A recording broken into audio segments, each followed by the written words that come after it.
अभी एक बड़ी अपडेट निकल कर आई है भारत और कनाडा को लेकर। कनाडा को भारत ने जब उसी की भाषा में जवाब दिया, तब कनाडा ने इस पर भारत की शिकायत करना शुरू कर दिया। साल 2020 में नॉर्थ इंडिया में हुए किसान आंदोलन के बारे में तो आप सब जानते ही होंगे। उस समय कनाडा ने भारत के इंटरनल मैटर्स में इंटरफेयर किया था। कनाडा के पीएम जस्टिन ट्रूडो ने इस मुद्दे पर एक स्टेटमेंट भी दी और कहा कि जो भी स्थिति इस समय भारत में चल रही है वो काफी चिंताजनक है। इसके साथ ही जस्टिन ट्रूडो ने ये भी कहा कि कनाडा की सरकार जो पीसफुल प्रोटेस्ट करने का राइट होता है उसको इंश्योर करेगी और इन चीजों को लागू करने के लिए भारत सरकार पर दबाव डालेगी। इसके चलते कनाडा के दखल पर भारतीय सरकार भी काफी नाराज हो गई थी।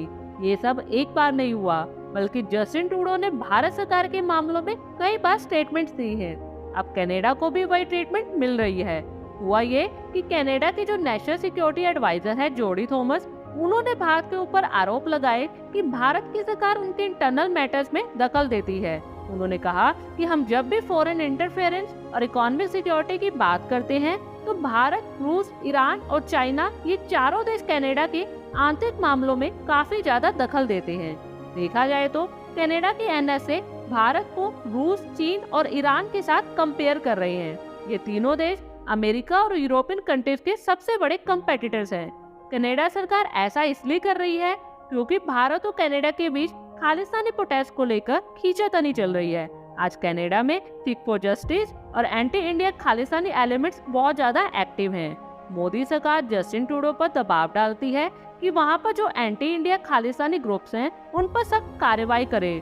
दूसरी तरफ जस्टिन ट्रूडो की सरकार के लिए खालिस्तानी वोट बहुत जरूरी है। आगे जाकर इन सब खालिस्तानियों के वोटों की जरूरत उनको होगी। अगर देखा जाए तो कनाडा की सरकार का वोट बैंक को छोड़कर खालिस्तानियों से कोई लेना देना नहीं है, जबकि दूसरी तरफ भारत कनाडा के उन मामलों में कभी दखल नहीं देता जिससे भारत को कोई मतलब नहीं होता।